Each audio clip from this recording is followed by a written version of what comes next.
Hello. Welcome. Glad that you can join us. Merry Christmas. It's just about that time. We're glad that you taken the time off of your busy schedule to join us. My name's Michael. Glad to be with you today. And I'm joined by my co-host, John. He's done it again. I thought it would have only been the one time there, but it just looks like John's running late.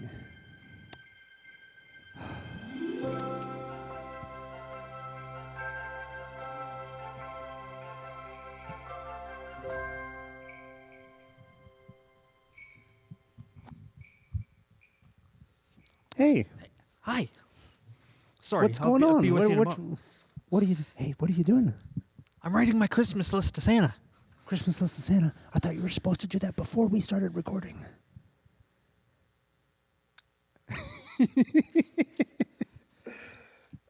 I'll get him to just send me money. Maybe 10s and 20s. That should work, yeah. E-transfer is pretty good too, right? Like Santa does that now. I think so, yeah. Okay. Yeah. Santa Claus at thenorthpole.com. Gotcha. Yeah, All right. yeah. Thanks. Yeah. Yeah, we're doing an episode. Hi there. Yeah, we are. Again, Merry Christmas. It's practically here. It's practically here. As of airing of this episode will be 21st, 22nd. Yeah, 21st, I think. Yeah. Yeah, when you're listening to this episode, you're going to be about 4 days out from Christmas. Yeah. So it's just about that time. So this is going to kind of be a little bit more of a informal conversation than the one we had 2 weeks ago. Right. We're not going to take too much of your time today. We're just going to share a little bit about what Christmas means to us. Now, before we get into that, just want to let you know. I don't know if you've noticed or not, but both John and I, we have some T-shirts. Yeah. Believers Lounge T-shirts, we're to be official. precise. Yes, I know. We've reached official podcast now that we have T-shirts, we have right? T-shirts. We have mugs. Too bad there wasn't a third thing we could have said right there. Do people use mouse pads anymore? We might have mouse pads. Okay, there. Yeah. So, these are some T-shirts. They're kind of like the first prototype that we were kind of working with. Yeah. May change them up in the future. We don't know yet. Yeah. And then, like John said, we got these mugs. There you go. That's as well as I can do. If you're interested in any T-shirts or mugs or anything like that to support the podcast, or for some reason you think they're cool, which I mean, yeah, they're totally cool, right? Completely cool. Let us know. Leave a comment. Send us an email. Let us know. Hey, I like your mugs. I like your T-shirts. And if we get enough interest, we'll see what we can do, right? Yeah. Well, how about we get into today's conversation then? Let's do it. All right, let's do it.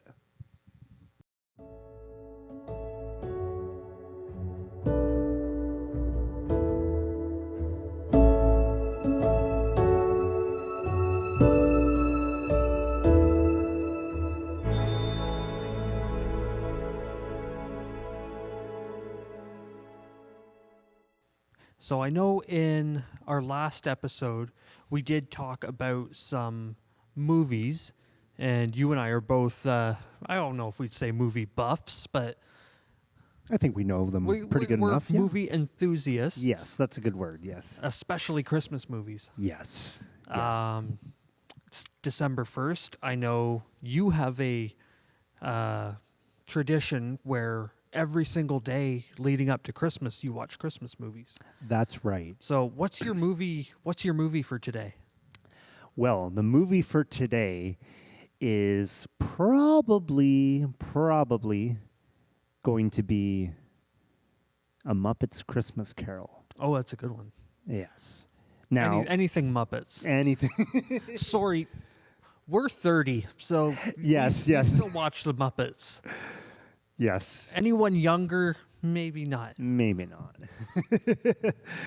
Yes, my wife and I really like watching the Christmas movies together, and so we watch a Christmas movie every day, like you mentioned there, and I mean, can't wait for it to get started.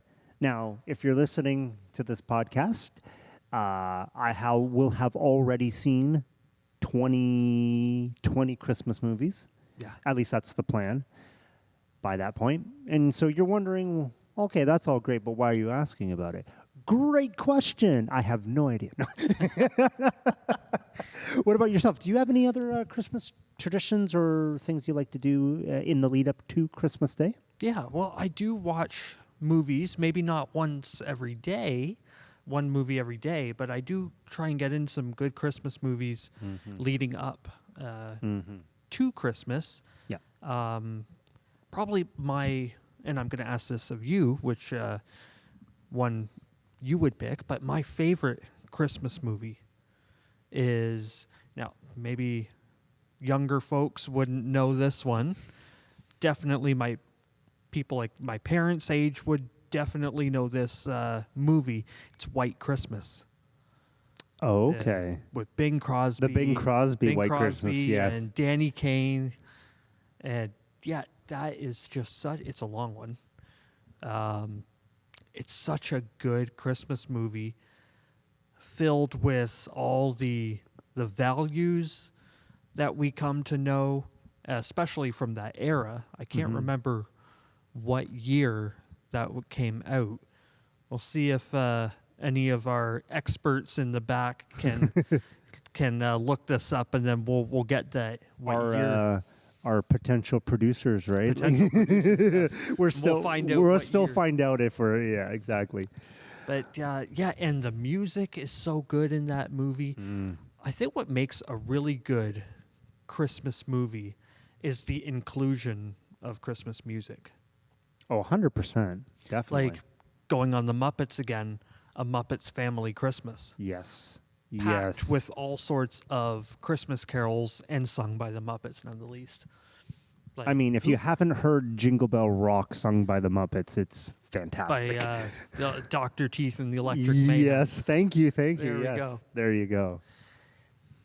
So yeah, that's my favorite Christmas movie. What's yours? Well, that is a good question.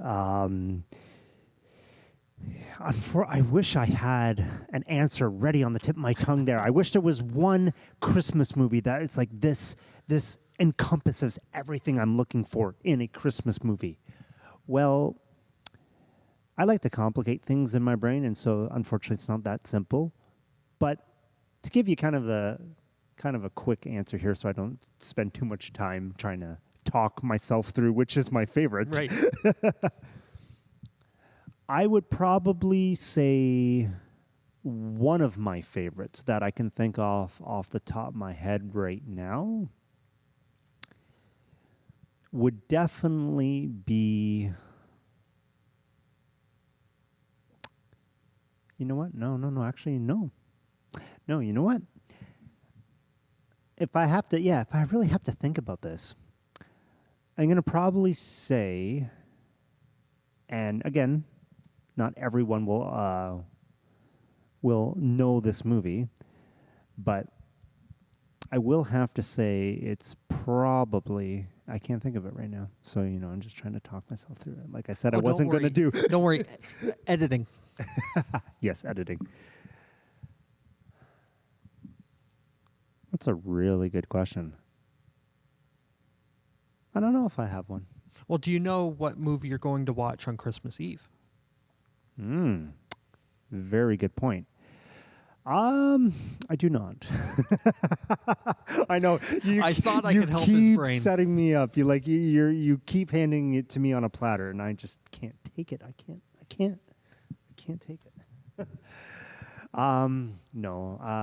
In all seriousness, one of the Christmas movies that I find myself going back to a lot is, oh my goodness, and I haven't watched it in a while, so I'm trying to remember here. Probably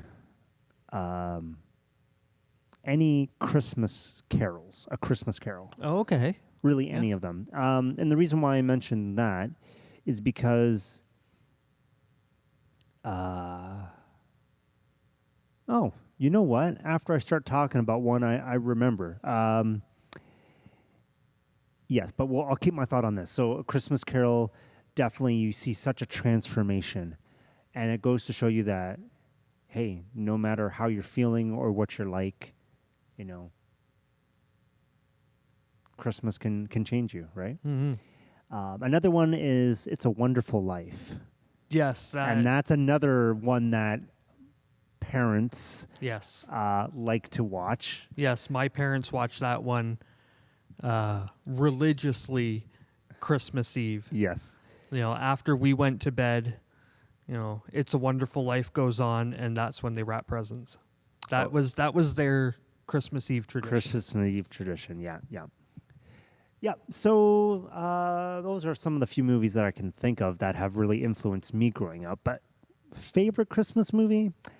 Yeah, it's not that simple, unfortunately. No, it's not. I landed on White Christmas, but there's so many more I could mention. Oh, of course, and there is. Yeah. We mentioned this last episode for the both of us is The Grinch. Yes. Yeah. The Jim Carrey version. The animated Dr. Seuss version is the classic. It is, yes. But just the acting and the writing, and even the production. I know. That was little movie trivia. At least when I looked this up, it could be different now. But one of the largest sets ever built was Whoville. Really? Mm-hmm. Oh my goodness! Wow, that's quite the set. Yeah, and the acting with Jim Carrey, the narration by Anthony Hopkins. Yes. It doesn't get much better than that. No, of course not. And you know what I mean? Like, regardless if you like the movie or like the version or not, there'll be no sad faces on Christmas, right? No. And it's got that those truths that we talked about. Exactly. The internal change with the Grinch learning, not the true meaning of Christmas, but a better meaning of Christmas than to what he had grown up hating Christmas. Yeah. So he learned that Christmas is not about getting, can be about giving, ultimately is about the greatest gift. Of course. Yeah. And that's a really, really kind of cool takeaway from that. I really like, watching the Christmas movies. It's something that my family did quite a bit. There was always Christmas music on during the house. Oh my goodness, where did I learn how to talk? Yeah, I'm a host on a podcast and I talk like that. Sorry. So, yeah, growing up, had the music on, Christmas music on, albeit it wasn't too early like it is now. Everything just seems to be pushed more into November, and it's like, oh yeah, or it used you know what to I be mean? like it was like right after Halloween. Yep. I've even heard it before Halloween. Yes. Yeah, and I mean, peppermint drinks and snacks. Yep. Well, it seems that the holiday season doesn't officially start until Starbucks releases their holiday drinks. It seems to be, eh? And then with those holiday drinks comes the unthawing of Mariah Carey and Michael Bublé. Once they're awakened, oh my goodness, then the Christmas season, then the holiday season starts. it's a mashup from All I Want for Christmas, and Michael Bublé's song. Michael Bublé, yeah. Yes, that we can probably both think of this of the one I'm trying to reference here. The cringy one. The cringy one. If you know, you know. No hate on Michael Bublé. I love his Christmas album. And in fact, if we want to kind of switch the conversation over to Christmas music. Yes, I was waiting for it. Michael Bublé's Christmas album is in my top 5 all-time Christmas albums. Wow. Yes. Do you have a top 5 Christmas album? Do I have a top 5 Christmas album? Well, yes, I do.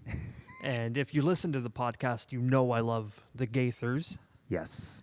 And one of the more memorable singers to come out of the Gaithers is David Phelps. David Phelps, yes. And he's got a lot of Christmas albums. He's got one, I think it's the Ultimate Christmas album with David Phelps. Mm-hmm. His version of Oh Holy Night, just absolute perfection. Especially with I just learned about this watching a reaction video on YouTube. I knew there was a key change in the song. I didn't realize just how subtle of a key change it was, going from the key of F to F sharp, and how that's right in the register break. And it just goes to show how good and talented of a singer David Phelps is, where you don't even know that the register break is there. Interesting. Yeah, for Oh Holy Night, I'd have to say my favorite version of that song. Sorry, we'll get back to your list. Don't you worry. Don't worry. My favorite version is, I've heard the David Phelps one, really good. What I put at number 1 spot for that piece is Joshua Groban. Yes. He sings in the key of B for that song, which is not normally the key chosen for that for singers. But oh my goodness, I don't know what to say. It's the accents. It's, if you know vocal musical words, let's say, right? It's his. It's not only his singing ability, but his accents on certain words, his use of crescendoing, his use of vibrato, and over the course of the piece, and of course the accompaniment that goes with it really does play a part into it, right? But yeah, just for me, I've really just stuck with that version. Now, doesn't mean I listen to it religiously or nothing, but. Yeah. Anyway, sorry. Getting back to your list there. List. Yeah. So what are some other ones? Another album is by a group called New Song. And if you don't think you know or have ever heard of New Song, I can guarantee you've heard one of their songs. Yes, it's the Christmas shoes. And no, not these not Christmas those shoes. Ones. No. I don't think you'd want your mother wearing these shoes. No, I mean, she probably would have worn those shoes, but but they have such a good repertoire of music on that album, and one of my favorites is it's a song called Christmas Carol, and the song talks about an elderly lady with Alzheimer's. She's forgotten everything about her life, but she can still perfectly remember and sing Christmas carols. Okay. Such a beautiful song. They have a great version of Away in a Manger. And we just were talking about this over breakfast yesterday, that I didn't even really know this, that Away in a Manger's original language was German. Yes. Not something I would have thought of. No, not for a song that we deem as really quiet and relaxing and calm, and the song as well too, right? It's literally a scale. Yes, you know what I mean. It's like the C scale, right, on the keyboard there. So, but yeah, German out of all languages, that's really cool. What what other songs do you find resonates kind of like that? Well, one of the biggest songs for me is, again, coming out of the Gaithers, was Mark Lowry's only song to ever make it. It's Mary, Did You Know? And that song was written because he had so many questions. Out of one of his comedy routines, he spoke about all the questions he would ask Mary if he ever got a chance to meet her. You know, Mary, did you know this? Did you know that? Did you ever contemplate that the baby you're holding is the great I am? Yeah. It's such a well-written song, not just lyrically but also musically. That was music was done by Buddy Green. Mm-hmm. That's right. And just how big that song has become. I think how many different artists have done their own versions of it, have done different ways of singing it. I can think of Pentatonics. I think Josh Groban did it as well. So many secular artists have done it. Yeah, the group called Voctive has done it with Mark Lowry. With Mark Lowry. I saw that. That's such a great version. That performance blew me goodness. away.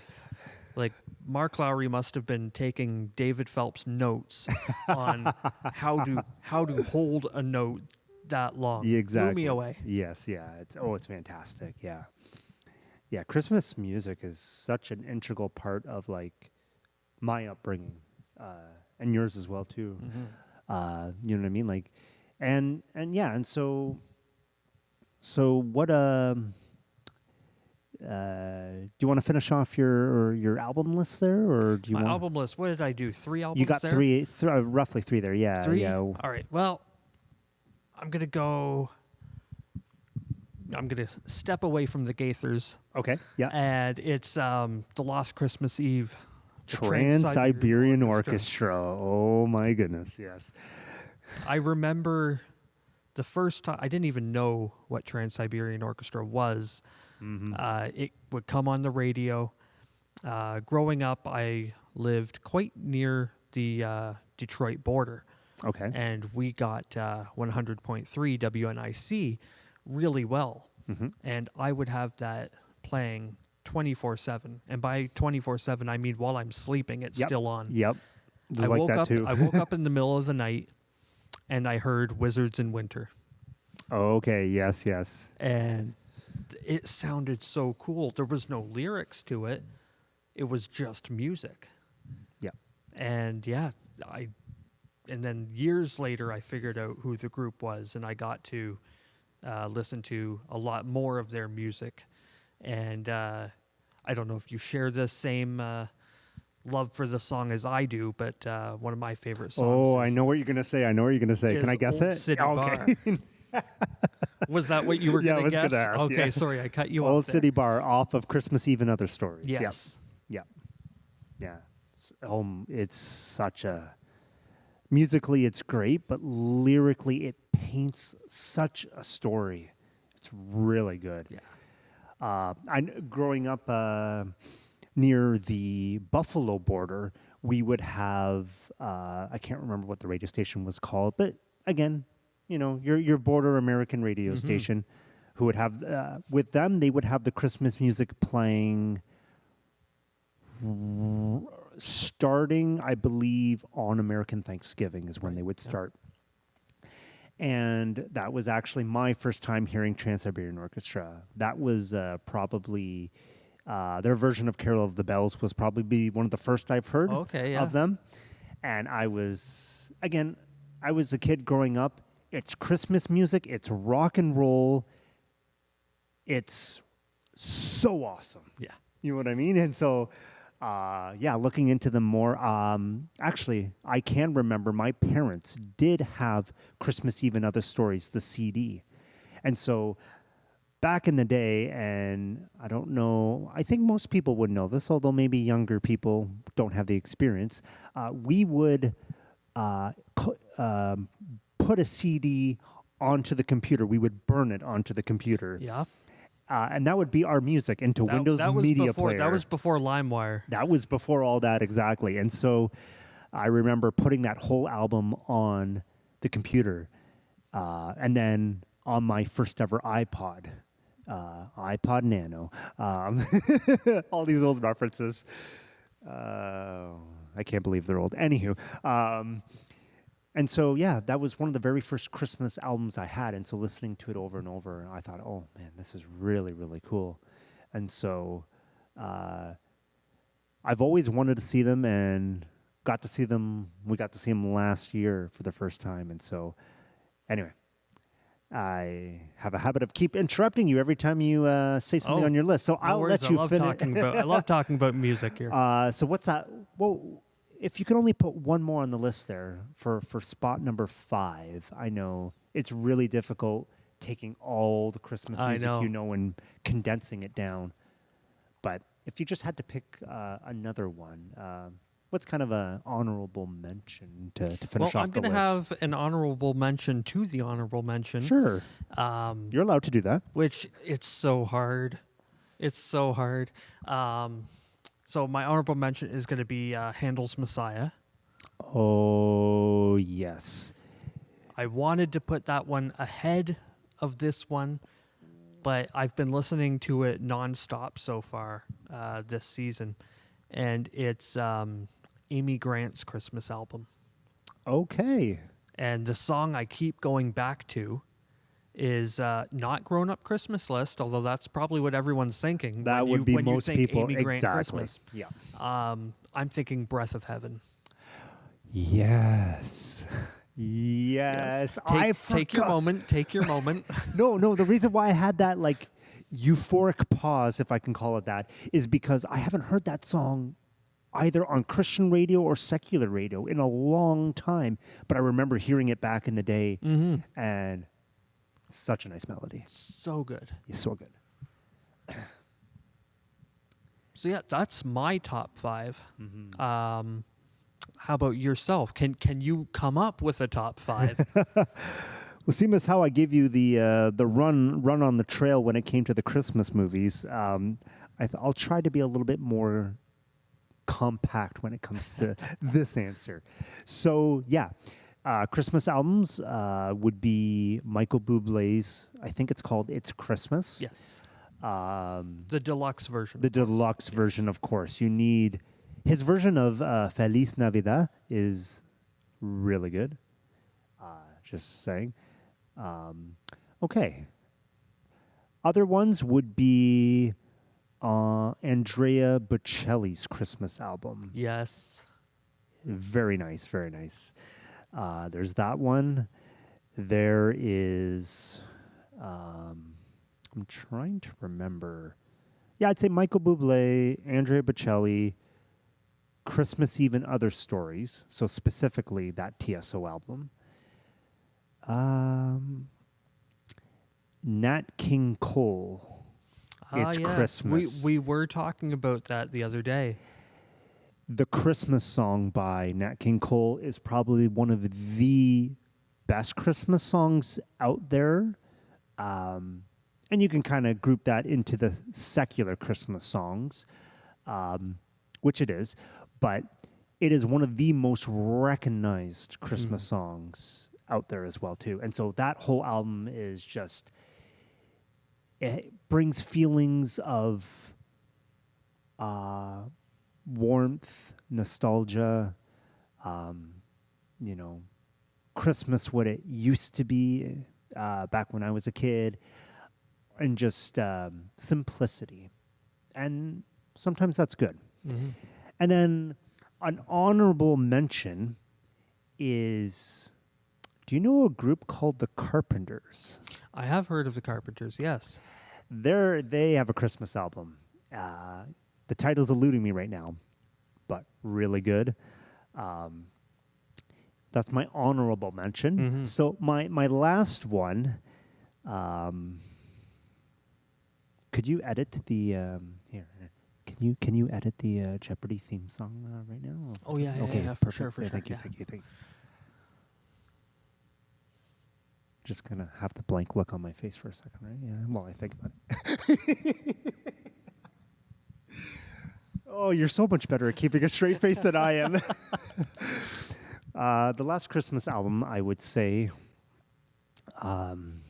would be, and it's not any specific album. It is just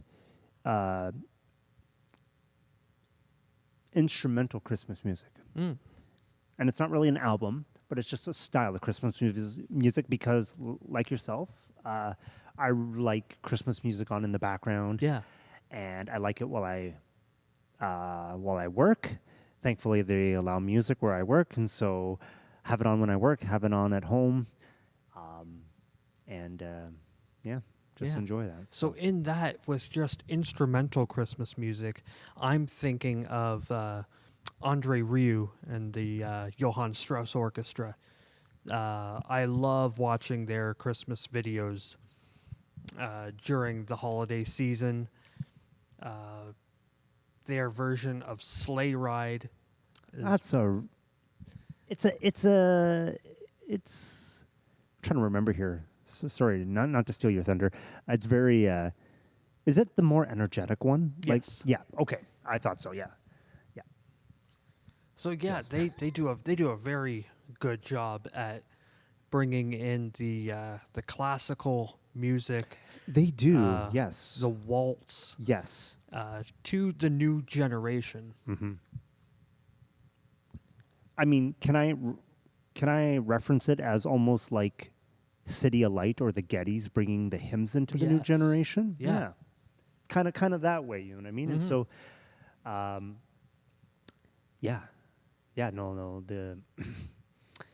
it's always interesting to see the new twist and turns, I guess you can call them, that Andre does with the group every year. Yeah. I really like. Oh my goodness, there was another example I had, but I seem to have forgotten it. I'm gonna have to put Jeopardy music on for that one too. So Sure, yeah. sure. Yeah. Stepping aside from music. Yeah. Did you have any other Christmas traditions growing up or even today? I'm glad you asked. So a few things that I like to do is I like European things. Mm-hmm. I think a lot of the things they do in Britain and Europe are really cool, and that kind of pertains to Christmas. I like going to Christmas markets. Yeah. I like caroling, and I'd love to do it, but I haven't had many opportunities to do it.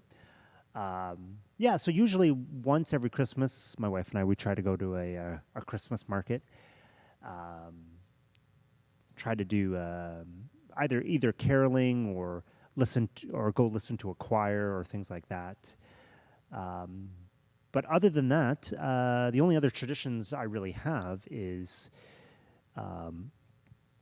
wrapping the presents, having Christmas music on, trying to make sure that the cat doesn't throw up around the Christmas tree, things like that. And then also, for me, just really quickly, when I was growing up, I would get a new set of PJs on Christmas Eve, and then we would maybe get one gift that we could open, and then, of course, the stockings would be the next morning.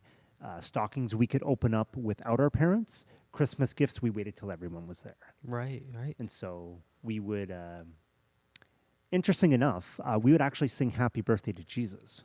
Really? Yes, we would light kind of the Christ candle that if you go to Christmas Eve services, you'd be familiar with. We'd light the candle, we'd sing Happy Birthday, we would read the Christmas story, and then we would take turns praying for what we were thankful for.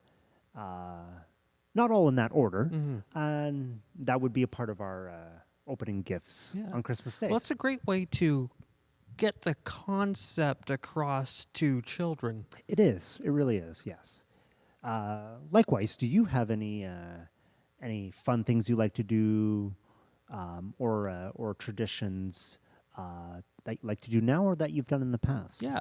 Well, it's interesting you mentioned the pajamas thing because our mother was a seamstress. Okay. Yep. So she would make our pajamas, not every Oh, year, but that's around Christmas nice. or a couple times That's we'd nice. get a new pair of pajamas that Mom made for us. Another one growing up, I was in the Reformed Church, Okay.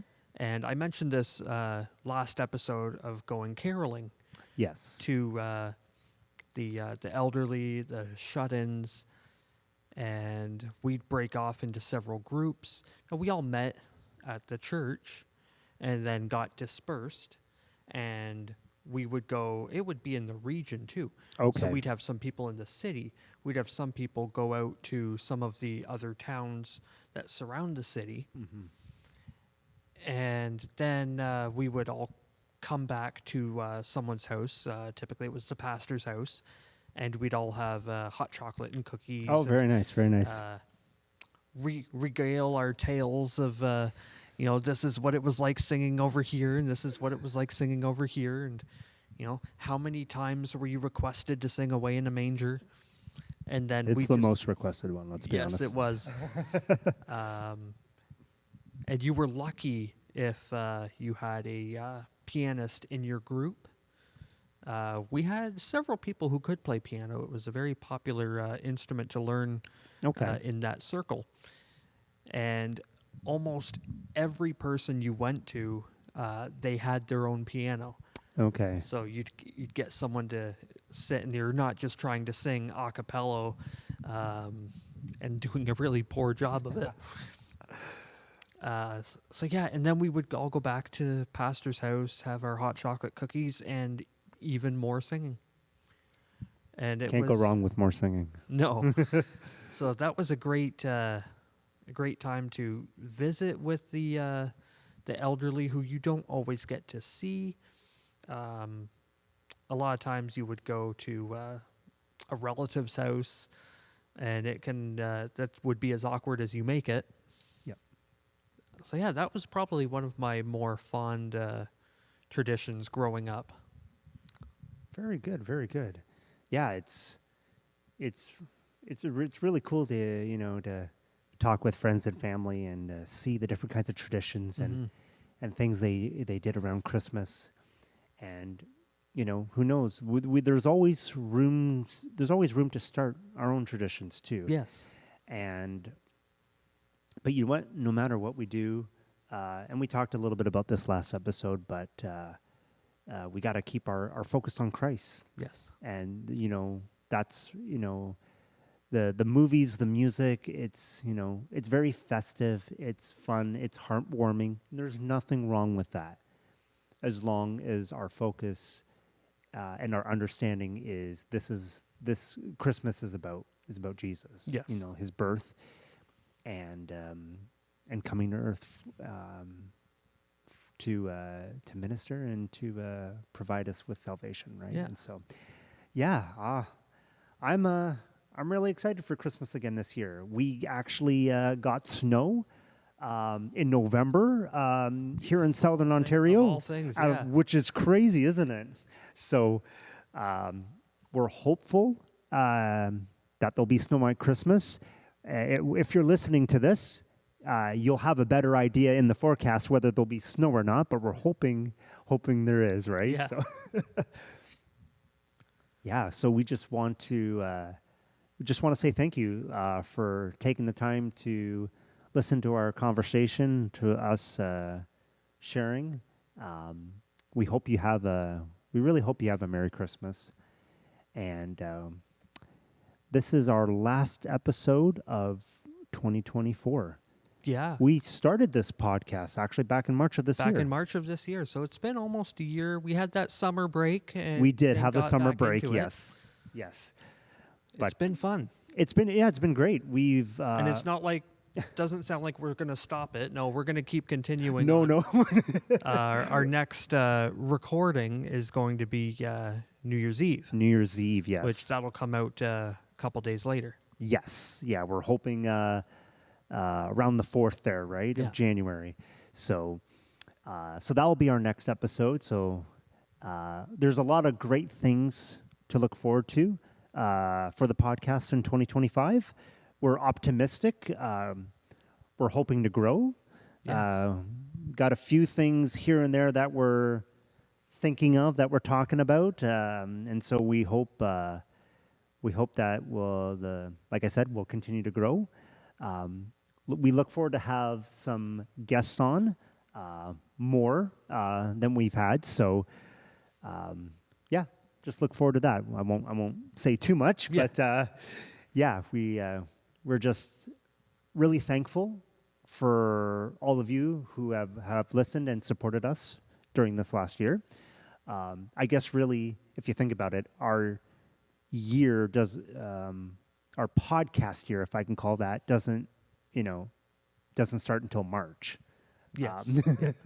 But for 2025, we look forward to new things. Yeah. So, yeah, that's about it for this episode and this year. Thanks again, as usual, for the conversation. Yeah, it's been fun. And we let's do this again another time. Yeah. So we'll see you all next year. All right.